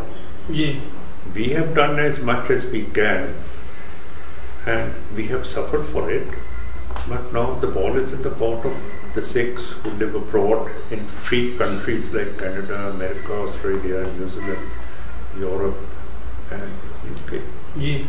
So we expect a lot from you people over there to ਜਿਵੇਂ ਗਦਰੀ ਬਾਬਿਆਂ ਨੇ ਕੀਤਾ, ਜਿਵੇਂ ਹੋਰਾਂ ਨੇ ਕੀਤਾ ਜੀ, ਇਸੇ ਤਰ੍ਹਾਂ ਸਿੱਖਾਂ ਨੂੰ ਹੁਣ ਬਾਹਰ ਦੇ ਮੁਲਕਾਂ 'ਚ ਉੱਠਣਾ ਚਾਹੀਦਾ, ਸਟਰੀਟਸ ਦੇ ਉੱਤੇ ਆਉਣਾ ਚਾਹੀਦਾ, ਲੌਬਿੰਗ ਕਰਨੀ ਚਾਹੀਦੀ ਹੈ ਕੈਪੀਟਲ ਹਿੱਲ ਦੇ ਉੱਤੇ, ਓਨਟੇਰੀਓ ਦੇ ਉੱਤੇ, ਸਾਰੇ ਜਿਹੜੇ ਕੈਨਬਰਾ ਆਸਟ੍ਰੇਲੀਆ ਦਾ, ਵੈਲਿੰਗਟਨ ਨਿਊਜ਼ੀਲੈਂਡ ਦਾ, ਲੰਡਨ ਦੇ ਵਿੱਚ ਆਪਣੀ ਲੌਬਿੰਗ ਬੜੀ ਸਟਰੋਂਗ ਹੋਣੀ ਚਾਹੀਦੀ ਜੀ। ਇੱਕ ਸਵਾਲ ਹੋਰ ਜਿਹੜਾ ਅਕਸਰ ਮੇਰਾ ਖਿਆਲ ਹੈ, ਮੈਂ ਪਿਛਲੀਆਂ ਕੁਝ ਤੁਹਾਡੀਆਂ ਰੀਸੈਂਟ ਇੰਟਰਵਿਊਜ਼ ਵੀ ਦੇਖੀਆਂ ਨੇ, ਜਿਹੜਾ ਭਾਰਤੀ ਮਾਨਸਿਕਤਾ ਵਾਲਾ ਮੀਡੀਆ ਉਹ ਹਮੇਸ਼ਾ ਇਹ ਸਾਰੀ ਗੱਲ ਨੂੰ ਇੱਕ ਬੜਾ ਵੱਡਾ ਇਹ ਕਨਸੈਪਟ ਹੈ, ਸਿੱਖ ਨੇਸ਼ਨ ਦਾ ਕਨਸੈਪਟ ਹੈ, ਸਾਡੀ ਬਾਦਸ਼ਾਹਤ ਜਿਹੜੀ ਧੋਖੇ ਦੇ ਨਾਲ ਅੰਗਰੇਜ਼ਾਂ ਨੇ, ਬਾਕੀ ਦਾ ਸਾਰੇ ਹਿੰਦੁਸਤਾਨ ਨੂੰ ਅੰਗਰੇਜ਼ਾਂ ਨੇ ਜਿੱਤਿਆ, ਪਰ ਸਾਡਾ ਜਿਹੜਾ ਮਹਾਰਾਜਾ ਦਲੀਪ ਸਿੰਘ ਦਾ ਰਾਜ ਸੀ ਉਹਨੂੰ ਸਸਪੈਂਡ ਕੀਤਾ ਗਿਆ ਸੀ, ਭਾਵ ਕਿ ਜਦੋਂ ਉਹ 18 ਸਾਲ ਦੇ ਹੋ ਜਾਂਦੇ ਤਾਂ ਉਹਨੂੰ ਵਾਪਸ ਕੀਤਾ ਜਾਣਾ ਸੀ। ਸਾਡੀ ਇਹ ਜਿਹੜੀ ਬਾਦਸ਼ਾਹਤ ਹੈ ਗੁੱਸੀ ਹੋਈ, ਜਿਹਦੀ ਲੜਾਈ ਤੁਸੀਂ ਅੱਜ ਵੀ ਲੜ ਰਹੇ ਹੋ, ਜਿਹੜੀ ਜਾਇਜ਼ ਵੀ ਆ ਹਰ ਇੱਕ ਪਹਿਲੂ ਦੇ ਉੱਤੇ, ਇੰਟਰਨੈਸ਼ਨਲ ਲੈਵਲ ਦੇ ਉੱਤੇ, ਇਸ ਲੜਾਈ ਨੂੰ ਇੱਕ ਸਿਰਫ ਵੋਟਾਂ ਦੇ ਬਕਸਿਆਂ ਤੱਕ ਸੀਮਿਤ ਕਰ ਦਿੱਤਾ ਹੈ ਇਸ ਮੀਡੀਆ ਨੇ। ਔਰ ਇਹ ਗੱਲ ਵੀ ਜ਼ਿਕਰਯੋਗ ਹੈ ਕਿ ਜਦੋਂ ਤੱਕ ਇਹ ਏਵੀਐਮ ਮਸ਼ੀਨਸ ਜਿਹੜੀਆਂ ਨੇ ਉਹ ਨਹੀਂ ਹੋਣ ਦੇ ਵਿੱਚ ਆਈਆਂ ਸੀ ਤੇ ਸਾਡਾ ਜਿਹੜਾ ਵੋਟ ਬੈਂਕ ਆ ਉਹ ਵੀ ਬੜਾ ਰਿਸਪੈਕਟਫੁਲੀ ਸੀ। ਤੁਸੀਂ 5 ਲੱਖ ਵੋਟ ਤੋਂ ਜਿੱਤੇ ਹੋ, ਹਜੇ ਵੀ ਉਹ ਰਿਕਾਰਡ ਆ, ਕੋਈ ਤੋੜ ਨਹੀਂ ਸਕਿਆ। ਸਾਨੂੰ ਜਦੋਂ ਦੀ ਇਹ ਏਵੀਐਮ ਮਸ਼ੀਨ ਆਈ ਹੈ ਉਦੋਂ ਦੀਆਂ ਹੀ ਇਹ ਜਿਹੜੀਆਂ ਵੋਟਾਂ ਦਾ ਸਿਲਸਿਲਾ ਘਟਿਆ, ਔਰ ਇਹ ਅੱਜ ਗੱਲ ਜਿਹੜੀ ਆ ਜਗ ਜ਼ਾਹਰ ਹੋ ਚੁੱਕੀ ਆ। ਪਾਰਲੀਮੈਂਟ ਦੇ ਵਿੱਚ ਲੋਕ ਰੌਲਾ ਪਾਉਂਦੇ ਨੇ ਕਿ ਇਹ ਜਿਹੜੀ ਏਵੀਐਮ ਮਸ਼ੀਨ ਹੈ ਇਹਦਾ ਕੰਟਰੋਲ ਦਿੱਲੀ ਦੀਆਂ ਏਜੰਸੀਆਂ ਦੇ ਕੋਲ ਆ। ਤੁਹਾਨੂੰ ਕੀ ਲੱਗਦਾ ਕਿ ਇਸ ਦਿਸ਼ਾ ਦੇ ਵਿੱਚ ਕਿਹੜੀ ਸਾਨੂੰ ਜਿਹੜੀ ਆ ਇਹ ਕਿਹੜੇ ਕਦਮ ਚੁੱਕੇ ਜਾਣੇ ਚਾਹੀਦੇ ਆ ਤਾਂ ਕਿ ਅਸੀਂ ਉਹ ਜਿਹੜਾ, ਜੇ ਅਸੀਂ ਵੋਟਾਂ ਦੇ ਨਾਲ ਹੀ ਆਪਣੀ ਸਟਰੈਂਥ ਨੂੰ ਦੇਖਣਾ ਸਾਡੇ ਲੋਕਾਂ ਨੇ, ਤੇ ਕਿਹੜਾ ਤਰੀਕਾ ਲੱਭਿਆ ਜਾਵੇ ਕਿ ਇਹ ਜਿਹੜੀਆਂ ਏਵੀਐਮ ਮਸ਼ੀਨਸ ਨੇ ਇਹਨਾਂ ਨੂੰ ਅਸੀਂ ਡਿਸਕੰਟੀਨਿਊ ਕਰਾ ਕੇ ਫਿਰ ਉਹ ਜਿਹੜਾ ਵੈਲਿਟ ਹੈ ਜਿਹਨੂੰ ਕੋਈ ਚੈਲੰਜ ਨਹੀਂ ਕਰ ਸਕਦਾ ਉਹਦੇ ਤੇ ਆ ਸਕੀਏ? ਅਸੀਂ ਵੀ ਕੋਸ਼ਿਸ਼ ਕਰ ਰਹੇ ਹਾਂ, ਜਿਹੜੇ ਸਾਡੇ ਹੁਣ ਭਾਈਵਾਲ ਪਾਰਟੀਆਂ ਦੇ ਨਾਲ ਸਮਝੌਤੇ ਹੋਏ ਹੈ, ਭਾਰਤੀ ਮੁਕਤੀ ਮੋਰਚਾ ਦੇ ਨਾਲ, ਲਿੰਗਾਇਤਾਂ ਦੇ ਨਾਲ ਤੇ ਮੁਸਲਮਾਨਾਂ ਦੇ ਨਾਲ, ਤੇ ਅਸੀਂ ਇਹ ਜਿਹੜੀਆਂ ਏਵੀਐਮ ਮਸ਼ੀਨਸ ਨੇ ਇਸ ਦੇ ਖਿਲਾਫ ਹੁਣ ਸਾਰੇ ਇੰਡੀਆ ਦੇ ਵਿੱਚ ਅਸੀਂ ਪ੍ਰੋਟੈਸਟ ਸ਼ੁਰੂ ਕਰਨੇ ਜੀ। ਤੇ ਸਾਡੇ ਕੋਲੇ ਸਾਰੀ ਲਿਸਟ ਹੈ ਜਿਹੜੇ ਕਿ ਸਾਡੀ ਨਸਲਕੁਸ਼ੀ ਦੇ ਦੋਸ਼ੀ ਹੈਗੇ ਆ ਜੀ, ਵਾਰ ਕ੍ਰਿਮੀਨਲਸ ਹੈ, ਤੇ ਉਹ ਮੈਂ ਤੁਹਾਨੂੰ ਕੈਲੰਡਰ ਦਿਖਾ ਦਿੰਦਾ ਜੀ, ਤੇ ਤੁਸੀਂ ਇਸ ਨੂੰ ਸਾਰੀ ਨੂੰ ਅਲੱਗਾ ਤੁਸੀਂ ਪੂਰੀ ਪਿਕਚਰਸ ਲੈ ਕੇ ਆਪਣੀ ਸੰਗਤ ਨੂੰ ਦਿਖਾ ਸਕਦੇ ਹੋ ਕਿ ਇੰਦਰਾ ਗਾਂਧੀ ਹੈ, ਰਾਜੀਵ ਗਾਂਧੀ ਹੈ, ਨਰਸਿਮਹਾ ਰਾਓ ਹੈ, ਗਾਂਧੀ ਹੈ, ਨਹਿਰੂ ਹੈ, ਪਟੇਲ ਹੈ, ਸਾਰਿਆਂ ਦੀ ਲਿਸਟ ਹੈਗੀ ਹੈ ਜਿਨ੍ਹਾਂ ਨੇ ਸਿੱਖਾਂ ਦੀ ਨਸਲਕੁਸ਼ੀ ਕੀਤੀ ਹੈਗੀ ਹੈ, ਜੈਨੋਸਾਈਡ ਕੀਤੀ ਹੈ। ਸਾਰੇ ਜੈਨੋਸਾਈਡਰੀਜ਼ ਨੇ ਸਿੱਖਸ ਦੇ ਜੀ, ਤੇ ਇਹਨੂੰ ਜ਼ਰੂਰ ਤੁਸੀਂ ਨਾਲ ਲੈ ਕੇ ਜਾਇਓ ਜੀ। ਤੇ ਹੁਣ ਵੀ ਤੁਸੀਂ ਜਿਹੜੀ ਟੌਪ ਕਰਨੀ ਹੈ ਤੇ ਸੰਗਤਾਂ ਨੂੰ ਦਿਖਾ ਦਿਓ ਜੀ। ਬਿਲਕੁਲ। ਇੱਕ ਜਿਹੜਾ ਬੜਾ ਅਹਿਮ ਸਵਾਲ ਹੈ ਮੈਂ ਪੁੱਛਣਾ ਚਾਹਨਾ ਤੁਹਾਨੂੰ, ਇੱਕ ਤਾਂ ਹੋ ਗਿਆ ਜਿਹੜਾ ਤੁਸੀਂ ਸੁਜੈਸਟ ਕੀਤਾ ਸਿੱਖ ਕੌਮ ਨੂੰ, ਜਿਹੜਾ ਡਾਇਸਪੋਰਾ ਸਿੱਖ ਹੈ ਉਹ ਲੌਬੀ ਕਰੇ। ਪੰਜਾਬ ਦੇ ਵਿੱਚ ਐਸਾ ਹੋਰ ਕੀ ਕੀਤਾ ਜਾਣਾ ਚਾਹੀਦਾ? ਜੇ ਬਹੁਤ ਲੋਕਾਂ ਦਾ ਸਵਾਲ ਹੁੰਦਾ ਕਿ ਤੁਸੀਂ, ਤੁਹਾਡੀ ਪਾਰਟੀ ਵੋਟਾਂ ਦੇ ਵਿੱਚ ਤੁਸੀਂ ਇਲੈਕਸ਼ਨ ਲੜਦੇ ਹੋ, ਤੁਸੀਂ ਫਿਰ ਵੀ ਅਸੈਂਬਲੀ ਬਣਾਉਣੀ ਹੈ, ਅਸੈਂਬਲੀ ਬਣਾਉਣ ਤੋਂ ਬਾਅਦ ਜਿਹੜਾ ਆ ਉਹ ਕਿੱਦਾਂ ਇਹ ਜਿਹੜੀ ਖਾਲਿਸਤਾਨੀ ਗੱਲ ਆ ਇਹਨੂੰ ਹੋਰ ਮੂਵ ਫਾਰਵਰਡ, ਉਸ ਤੋਂ ਬਾਅਦ ਇਹਦਾ ਕੀ ਜਿਹੜੇ ਸਟੈਪਸ ਨੇ ਕਿ ਅਸੀਂ ਜਿਹੜਾ ਆਜ਼ਾਦੀ ਵੱਲੋਂ ਵੱਧ ਸਕੀਏ?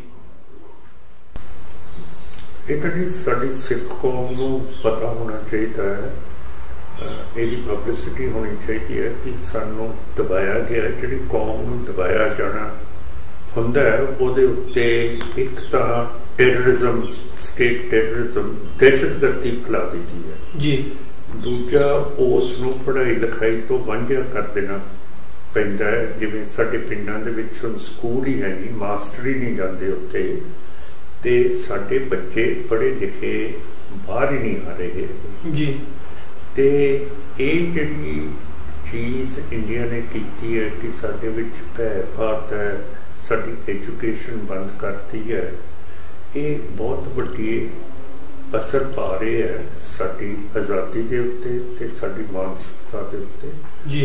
ਤੇ ਇਹਦੇ ਬਾਰੇ ਫਿਕਰਮੰਦ ਹੈਗੇ ਹਾਂ ਅਸੀਂ ਵੀ, ਤੇ ਤੁਹਾਨੂੰ ਸਾਰਿਆਂ ਨੂੰ ਵੀ ਹੋਣਾ ਚਾਹੀਦਾ ਕਿ ਜਿਹੜੀ ਸਟੇਟ ਟੈਰਰਿਜ਼ਮ ਹੈ ਜੀ ਉਹ ਵੀ ਅੱਜ ਆਪਰੇਟ ਕਰ ਰਹੀ ਹੈ। ਉਹੀ ਟੈਰਰਿਜ਼ਮ ਅੱਜ ਸਾਨੂੰ ਮੁਲਾਕਾਤ ਨਹੀਂ ਕਰਨ ਦਿੰਦੀ ਤੁਹਾਡੇ ਪ੍ਰਾਈਮ ਮਿਨਿਸਟਰ ਸਾਹਿਬ ਦੇ ਨਾਲ ਜੀ, ਤੇ ਉਹਨਾਂ ਨੂੰ ਘੇਰ ਕੇ ਰੱਖਿਆ ਹੋਇਆ ਆਪਣੇ ਬੰਦਿਆਂ ਦੇ ਨਾਲ, ਕੈਪਟਨ ਅਮਰਿੰਦਰ ਸਿੰਘ, ਸੁਖਬੀਰ, ਬੀਬੀ ਹਰਸਿਮਰਤ ਕੌਰ, STPC ਦੇ ਮੁਲਾਜ਼ਮ, ਇੱਕ ਜਿਹੜੀ ਪਾਰਲੀਮੈਂਟ ਦੀ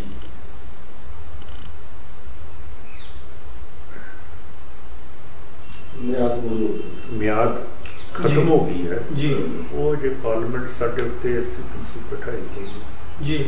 ਸੋ ਇਹ ਸਾਰੀਆਂ ਚੀਜ਼ਾਂ ਹੈਗੀਆਂ ਕਿ ਜਿੰਨਾ ਚਿਰ ਆਪਾਂ ਐਕਟੀਵੇਟ ਨਹੀਂ ਹੁੰਦੇ ਉਹਨਾਂ ਚਿਰ ਤੇ ਆਪਾਂ ਇੱਥੇ ਮਿਲੀਟੈਂਸੀ ਨਹੀਂ ਕਰ ਸਕਦੇ। ਇਹ ਅਮਨ ਪਸੰਦ ਤਰੀਕੇ ਦੇ ਨਾਲ ਆਪਾਂ ਅੱਗੇ ਵਧੀਏ ਜੀ, ਤੇ ਵੋਟ ਇੱਕ ਬਹੁਤ ਅੱਛੀ ਚੀਜ਼ ਹੈ ਜੀ, ਉਹਦੇ ਨਾਲ ਆਪਾਂ ਨੂੰ ਅੱਗੇ ਆਉਣਾ ਚਾਹੀਦਾ ਜੀ। ਤੇ ਜਿਹੜਾ ਅਸੀਂ ਭੈ ਕਬੂਲ ਕਰ ਲਿਆ, ਇਸ ਮਨ ਦੇ ਵਿੱਚੋਂ ਕੱਢਣਾ ਚਾਹੀਦਾ ਕਿ ਸਿੱਖ ਹੈ ਤੇ ਤਾਂ ਵੀ ਅਸੀਂ ਹਿੰਦੂਤਵਾ ਦੇ ਲੋਕਾਂ ਨੂੰ ਵੋਟਾਂ ਪਾ ਰਹੇ ਹਾਂ ਜੀ। ਇਹ ਬਹੁਤ ਸ਼ਰਮ ਦੀ ਗੱਲ ਹੈ। ਇਹ ਸਾਰੇ ਸਿੱਖਾਂ ਨੂੰ ਸਮਝਣਾ ਚਾਹੀਦਾ ਕਿ ਤੁਹਾਡੀ ਜ਼ਮੀਰ ਮਰ ਚੁੱਕੀ ਹੈ। ਸੰਤ ਜਰਨੈਲ ਸਿੰਘ ਭਿੰਡਰਾਂਵਾਲੇ ਨੇ ਕਿਹਾ ਸੀਗਾ ਕਿ ਜਿਹੜੀ ਸਰੀਰਕ ਮੌਤ ਹੈ ਉਹਦੇ ਤੋਂ ਮੈਨੂੰ ਕੋਈ ਡਰ ਨਹੀਂ ਜੀ, ਪਰ ਜੇ ਮੇਰੀ ਜ਼ਮੀਰ ਮਰ ਜੇ ਤਾਂ ਉਹ ਤਾਂ ਮੇਰੀ ਸਰੀਰਕ ਮੌਤ ਤੋਂ ਵੀ ਭੈੜੀ ਹੈ। ਤੇ ਸਿੱਖ ਨੂੰ ਸਮਝਣਾ ਚਾਹੀਦਾ ਕਿ ਜ਼ਮੀਰ ਨਾ ਮਾਰੋ ਜੀ, ਤੁਸੀਂ ਆਪਣੀ ਜ਼ਮੀਰ ਦੇ ਨਾਲ ਕਰੋ। ਤੁਹਾਨੂੰ ਕੋਈ ਦੇਖਣਾ ਨਹੀਂ, ਜਦੋਂ ਤੁਸੀਂ ਵੋਟ ਪਾਉਣੀ ਹੈ ਤੁਸੀਂ ਠੱਪਾ ਹੀ ਲਾਉਣਾ ਹੈ ਜੀ, ਤੇ ਉਦੋਂ ਤਾਂ ਕੋਈ ਦੇਖ ਨਹੀਂ ਰਿਹਾ। ਤੇ ਜ਼ਰੂਰ ਤੁਸੀਂ ਬਾਦਲ, BJP, ਕਾਂਗਰਸ, ਆਮ ਆਦਮੀ ਪਾਰਟੀ ਨੂੰ, ਬਗਾਨੀਆਂ ਨੂੰ, ਇੰਡੀਆ ਨੂੰ ਵੋਟ ਪਾਉਣੀ ਜੀ ਜੀ। ਸੋ ਮੇਰਾ ਸਵਾਲ ਸੀ ਮਾਨ ਸਾਹਿਬ ਕਿ ਜਦੋਂ ਅਸੀਂ ਅਸੈਂਬਲੀ ਦੇ ਵਿੱਚ ਵੋਟ ਦੇ ਨਾਲ ਚਲੇ ਜਾਂਦੇ ਹਾਂ, ਉਸ ਤੋਂ ਬਾਅਦ ਕੀ ਸਾਡੇ ਸਟੈਪਸ ਹੋਣਗੇ ਖਾਲਿਸਤਾਨ ਨੂੰ ਅਚੀਵ ਕਰਨ ਦੇ ਲਈ? ਉੱਥੇ ਜੀ ਡੈਮੋਕ੍ਰੈਟਿਕ ਤਰੀਕੇ ਦੇ ਨਾਲ ਆਪਾਂ ਵੋਟ ਹੀ ਪਾ ਸਕਦੇ ਹਾਂ। ਜਿਵੇਂ ਸਕਾਟਲੈਂਡ ਨੇ ਡਿਮਾਂਡ ਕੀਤਾ ਸੀ ਸਾਡਾ ਰੈਫਰੈਂਡਮ ਕਰੋ ਜੀ ਜੀ, ਹੈ ਨਾ ਜੀ, ਤੇ ਆਪਾਂ ਵੀ ਤਾਂ ਉੱਥੇ ਡੈਮੋਕ੍ਰੈਟਿਕਲੀ ਆਵਾਜ਼ ਹੀ ਉਠਾਵਾਂਗੇ ਕਿ ਸਾਨੂੰ ਆਜ਼ਾਦੀ ਚਾਹੀਦੀ ਹੈ ਜੀ। ਬਿਲਕੁਲ, ਹੈ ਨਾ। ਸੋ ਕਹਿਣ ਦਾ ਭਾਵ ਕਿ ਜਿਹੜਾ ਇੱਕ ਚੁਣੀ ਹੋਈ ਅਸੈਂਬਲੀ ਆ, ਜਦੋਂ ਉਹ ਕਹੇਗੀ ਕਿ ਸਾਡਾ ਪਲੇਬੋਸਾਈਡ ਕਰਾਓ, ਤਾਂ ਉਹਦੀ ਗੱਲ ਜਿਹੜੀ ਹੈ ਯੂਐਨ ਦੇ ਵਿੱਚ ਰੈਕੋਗਨਾਈਜ਼ ਹੋਏਗੀ ਤੇ ਫਿਰ ਸਾਡੀ ਗੱਲ ਹੈ ਜਿਹੜੀ ਉਹ ਅੱਗੇ ਚੱਲੇਗੀ। ਹੋਰ ਮਾਨ ਸਾਹਿਬ, ਜੇ ਮੈਂ ਅਖੀਰ ਦੇ ਵਿੱਚ ਕੁਝ ਪੁੱਛਣਾ ਭੁੱਲ ਗਿਆ ਹਾਂ, ਕੋਈ ਮੈਸੇਜ ਸਿੱਖ ਕੌਮ ਨੂੰ ਤੁਸੀਂ ਹੋਰ ਜਿਹੜਾ ਦੇਣਾ ਚਾਹੁੰਦੇ ਹੋ ਤਾਂ ਤੁਸੀਂ ਜ਼ਰੂਰ। ਤਕੜੇ ਹੋ ਕੇ ਸਾਰਿਆਂ ਨੂੰ ਇਹ ਲੱਗਣਾ ਚਾਹੀਦਾ ਖਾਲਿਸਤਾਨ ਦੇ ਪਿੱਛੇ ਕੌਮ ਦਾ ਸਵਾਲ ਹੈ। ਪੰਜਾਬ ਤੇ ਸਿੱਖ ਵਸੋਂ ਵਾਲੇ ਇਲਾਕੇ ਤੁਹਾਡੇ ਪੇਕੇ ਹੈ ਜੀ, ਜੇ ਪੇਕੇ ਹੀ ਕਮਜ਼ੋਰ ਹੋਣਗੇ ਤੁਹਾਡੀ ਕਿਵੇਂ ਵਸੋਗੇ ਕੈਨੇਡਾ, ਅਮਰੀਕਾ, ਨਿਊਜ਼ੀਲੈਂਡ ਦੇ ਵਿੱਚ? ਇੱਥੇ ਜਦੋਂ ਤੁਸੀਂ ਆਪਣੇ ਪੇਕੇ ਆਉਂਗੇ ਤੁਹਾਡੇ ਏਅਰਪੋਰਟ ਦੇ ਉੱਤੇ ਤਲਾਸ਼ੀਆਂ ਹੁੰਦੀਆਂ ਜੀ, ਤੁਹਾਨੂੰ ਜ਼ਲੀਲ ਕੀਤਾ ਜਾਂਦਾ ਹੈ, ਤੁਹਾਡੇ ਪ੍ਰੋਪਰਟੀਜ਼ ਦੇ ਉੱਤੇ ਕਬਜ਼ੇ ਕੀਤੇ ਜਾਂਦੇ ਹੈ ਜੀ, ਤੁਹਾਡੇ ਭਰਾਵਾਂ ਨੂੰ, ਭੈਣਾਂ ਨੂੰ ਜ਼ਬਰ ਦੇ ਨਾਲ ਚੁੱਪ ਕਰਾਇਆ ਜਾਂਦਾ ਹੈ, ਤੁਹਾਡੀਆਂ ਬੀਬੀਆਂ ਦੇ ਉੱਤੇ ਬੇਪਤੀ ਹੋ ਰਹੀ ਹੈ। ਮੇਰਾ ਮਤਲਬ ਅਜੇ ਤੱਕ ਜਿੰਨਾ ਚਿਰ ਕੋਈ ਅਦਾਲਤ ਦੇ ਵਿੱਚ ਵਾਰ ਕ੍ਰਿਮੀਨਲਸ ਨੂੰ ਪੇਸ਼ ਨਹੀਂ ਕੀਤਾ ਜਾਂਦਾ ਜਿਨ੍ਹਾਂ ਨੇ ਸਾਡੀ ਇੱਜ਼ਤ ਨੂੰ ਵਾਇਲੇਟ ਕੀਤਾ, ਇਸ ਗੱਲ ਨੂੰ ਸਮਝਣਾ ਚਾਹੀਦਾ ਜੀ। ਔਰ ਮੈਂ ਅਖੀਰ ਦੇ ਵਿੱਚ ਇੱਕ ਸਵਾਲ ਮੈਨੂੰ ਹੋਰ ਯਾਦ ਆ ਗਿਆ, ਮੈਂ ਉਹ ਵੀ ਜ਼ਰੂਰ ਪੁੱਛਣਾ ਚਾਹਾਂਗਾ। ਤੁਸੀਂ ਇੱਕ ਬਰੀਫ ਮੈਸੇਜ ਜ਼ਰੂਰ ਦਿਓ ਸਿੱਖਾਂ ਨੂੰ ਕਿ ਖਾਲਿਸਤਾਨ ਬਣਨ ਤੋਂ ਬਾਅਦ ਕਿਵੇਂ ਅਸੀਂ ਜਿਹੜੀ ਖੁਸ਼ਹਾਲੀ ਆ ਉਹਨੂੰ ਮੁੜ ਵਾਪਸ ਬਹਾਲ ਕਰਾਂਗੇ, ਸਾਡੇ ਜਿਹੜੇ ਸੋਰਸਿਸ ਨੇ ਉਹ ਕਿਵੇਂ ਕੈਪੇਬਲ ਨੇ ਸਾਡੀ ਜਿਹੜੀ ਇਕੋਨਮੀ ਆ ਉਹਨੂੰ ਭਰਨ ਦੇ ਲਈ। ਸਾਡੀ ਇਕੋਨਮੀ ਬਹੁਤ ਅੱਛੀ ਹੋਊਗੀ ਜੀ। ਅਸੀਂ ਬਾਰਡਰ ਖੋਲਾਂਗੇ ਵਾਘਾ ਤੇ ਇਹ ਹਸੈਨੀ ਵਾਲਾ ਪਾਕਿਸਤਾਨ ਦੇ ਨਾਲ ਜੀ, ਤੇ ਜਿਹੜਾ ਪਾਕਿਸਤਾਨ ਤੇ ਚੀਨ ਦਾ ਇਕਨੋਮਿਕ ਕੋਰੀਡੋਰ ਹੈ ਅਸੀਂ ਉਹਦਾ ਹਿੱਸਾ ਬਣਨਾ ਚਾਹੁੰਦੇ ਹਾਂ, ਕਿਉਂਕਿ ਸਾਡੀ ਡਿਵੈਲਪਮੈਂਟ ਬਿਲਕੁਲ ਖਤਮ ਹੋ ਗਈ ਹੈ। ਪੰਜਾਬ ਅੱਗੇ ਜਾ ਹੀ ਨਹੀਂ ਸਕਦਾ ਜਿੰਨਾ ਚਿਰ ਸਾਡੇ ਬਾਰਡਰ ਖੁੱਲ੍ਹਦੇ ਨਹੀਂ ਜੀ। ਤੇ ਤੁਸੀਂ ਦੇਖ ਲਿਓ ਕਿ ਅੱਜ ਹੀ ਤੁਹਾਡੀ ਮੌਜੂਦਗੀ ਦੇ ਵਿੱਚ 13,000 ਕਰੋੜ ਰੁਪਇਆ ਮੋਦੀ ਦੀ ਪਾਰਟੀ ਤੇ ਕਾਂਗਰਸ ਪਾਰਟੀ ਨੇ ਸਕੈਂਡਲ ਕੀਤਾ ਹੈਗਾ, ਬੈਂਕ ਫਰਾਡ ਕੀਤੇ ਹੈ ਜੀ। ਤੇ ਕੋਈ ਕਹਿੰਦੇ 20,000 ਕਰੋੜ ਦਾ ਇਹ ਸਕੈਂਡਲ ਹੈ, ਫਿਰ ਬੋਫਸ ਤੋਪ ਦਾ ਸਕੈਂਡਲ ਹੈ, ਫਿਰ 75,000 ਕਰੋੜ ਰੁਪਇਆ ਜਿੰਨੇ ਵੀ ਹਿੰਦੂ ਸ਼ਾਹੂਕਾਰ ਸੀਗੇ ਉਹਨਾਂ ਦਾ ਕਰਜ਼ਾ ਮੋਦੀ ਨੇ ਮਾਫ ਕਰਤਾ ਜੀ।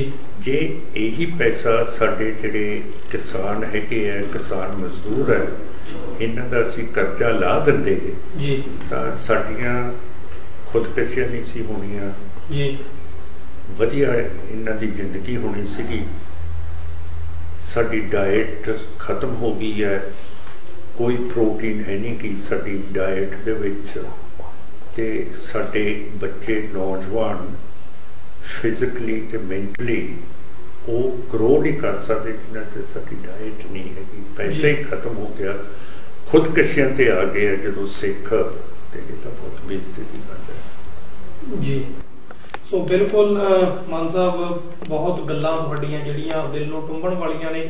ਅਸਲ ਜਿਹੜੀ ਸਿੱਖ ਕੌਮ ਦੀ ਕਹਾਣੀ ਆ ਉਹ ਤੁਸੀਂ ਬਿਆਨ ਕੀਤੀ ਹੈ। ਸੋ ਸਵਾਲ ਹੋਰ ਵੀ ਬਹੁਤ ਸੀ, ਪਰ ਸਮੇਂ ਦੀ ਆਪਣੀ ਇੱਕ ਜਿਹੜੀ ਲਿਮਿਟ ਹੁੰਦੀ ਹੈ। ਅਸੀਂ ਅੱਜ ਸਾਨੂੰ ਇਹ ਜਿਹੜਾ ਪ੍ਰੋਗਰਾਮ ਆ ਇੱਥੇ ਤੱਕ ਹੀ ਕਰਨਾ ਪਏਗਾ। ਅਸੀਂ ਵਾਹਿਗੁਰੂ ਨੇ ਚਾਹਿਆ ਤਾਂ ਫਿਰ ਆਪ ਜੀ ਦੀ ਜਿਹੜੀ ਗੱਲਬਾਤ ਹੈ ਇਹ ਸਿੱਖ ਕੌਮ ਦੇ ਵਿੱਚ ਲਿਜਾਵਾਂਗੇ, ਤੇ ਇਸੇ ਤਰ੍ਹਾਂ ਅਸੀਂ ਬਾਹਰ ਜਿੰਨਾ ਵੀ ਇਹਨੂੰ ਹੋ ਸਕਿਆ ਸਪਰੈਡ ਆਊਟ ਕਰਨ ਦੀ ਕੋਸ਼ਿਸ਼ ਕਰਾਂਗੇ, ਤਾਂ ਕਿ ਜਿਹੜੀ ਪੰਜਾਬ ਦੀ ਅਸਲ ਕਹਾਣੀ ਹੈ, ਸਾਡੀ ਖੁੱਸੀ ਹੋਈ ਜਿਹੜੀ ਬਾਦਸ਼ਾਹਤ ਹੈ, ਉਹਨੂੰ ਮੁੜ ਬਹਾਲ ਕਰਨ ਦੀ ਜਿਹੜੇ ਤੁਹਾਡੇ ਉਪਰਾਲੇ ਨੇ, ਤੁਹਾਡੀ ਪਾਰਟੀ ਦੇ ਉਪਰਾਲੇ ਨੇ, ਇਹਨਾਂ ਨੂੰ ਹੋਰ ਬਲ ਮਿਲ ਸਕੇ। ਸੋ ਬਹੁਤ ਬਹੁਤ ਧੰਨਵਾਦ ਮਾਨ ਸਾਹਿਬ, ਤੁਸੀਂ ਆਪਣੇ ਕੀਮਤੀ ਸਮੇਂ ਦੇ ਵਿੱਚੋਂ ਸਮਾਂ ਕੱਢ ਕੇ ਸਾਡੇ ਦਰਸ਼ਕਾਂ ਦੇ ਰੂਬਰੂ ਹੋਏ ਹੋ। ਬਹੁਤ ਬਹੁਤ ਧੰਨਵਾਦ ਜੀ। ਵਾਹਿਗੁਰੂ ਜੀ ਕਾ ਖਾਲਸਾ, ਵਾਹਿਗੁਰੂ ਜੀ ਕੀ ਫਤਿਹ।